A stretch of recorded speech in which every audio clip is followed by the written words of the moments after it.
Hey guys, Assalamu alaikum, hello, hi, and welcome to Cooking is Fun with Firdaus. And today we are going to see a South Indian recipe, a special breakfast recipe, which is idli and dosa. I'm sure many of us love idli dosa when it has been served as a breakfast or as a tiffin for dinner.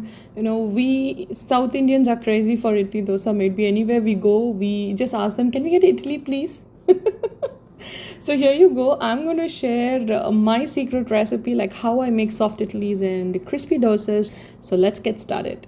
Here I have a bowl in which I'm going to add 3/4 cup of rice. This is a normal rice which I use every day, the white rice. I'm adding 3/4 cup of white rice, and to this I will be adding 3 cup plus a quarter cup of idli dosa rice. I'm using idli dosa rice. If you use just the dosa rice, make only dosas out of it, and if you're using idli rice, make only idli out of it. And now I'm adding 1 cup of urad dal to it, and if you're going to make both idli and dosa, add fenugreek seed as well, because this will help you to get nice crispy dosas. Now nicely wash, because you need to remove all the starch from it and let it soak well for about 8 to 10 hours. And this soaking process is very important, and after 8 to 10 hours you can grind them. If you have a grinding machine at home, grind it using a grinder. If you don't have a grinding machine at home, you can still make it using a blender or a mixer grinder at home, which you have the grinder. Okay, now looking in for the consistency is very important here. If you are going to make idlis, you should have a nice crumbly kind of a texture when you're filling in the batter. But if you are going to make dosas, then you should ensure that it's not too crumbly, not too pasty as well. But if you're going to make both idli and dosa, when you touch the semolina, how you feel, that kind of a feeling you should get in your batter when you touch it. So if you get that semolina kind of a feeling, the finest semolina I'm talking about, if you get that feeling, which means your batter is ready for both idli and dosa. Okay, so I feel my batter is ready. Now I'm going to switch it off and remove the excess batter from the blades, and the batter I'm going to pour it in 2 separate containers.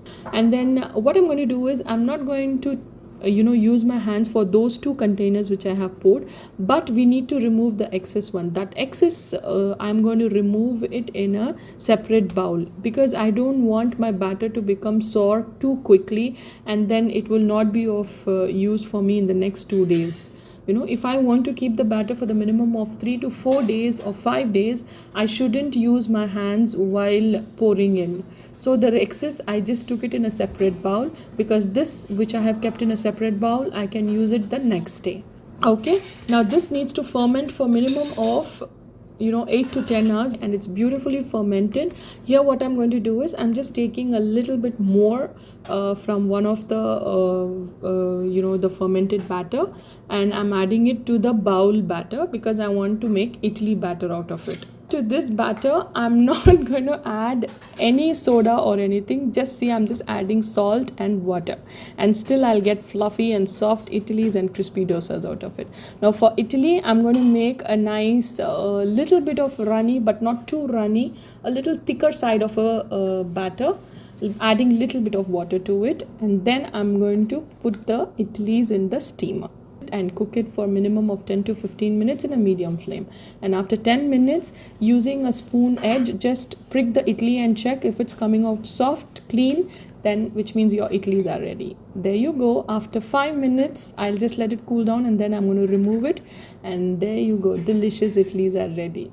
Next is the batter for dosa. It should be little bit of running batter to make the dosa, and I have a nice big dosa pan with me, to which I'm going to pour in my dosa batter and make a nice big gigantic dosa, just like how we get it in the restaurants. My son, he's so crazy of dosa. I can give him dosa in the morning, in the evening, in the night, he's going to eat it all up.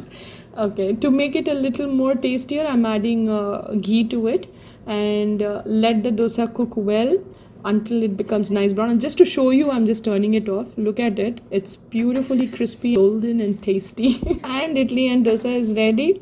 Enjoy it at home and let me know how it is. Still lots more to come in Cooking is Fun with Firdaus, and I'm sure the next recipe is going to tempt you, and I'm not going to let you know what it is. You just watch my community section to watch what is the next recipe then.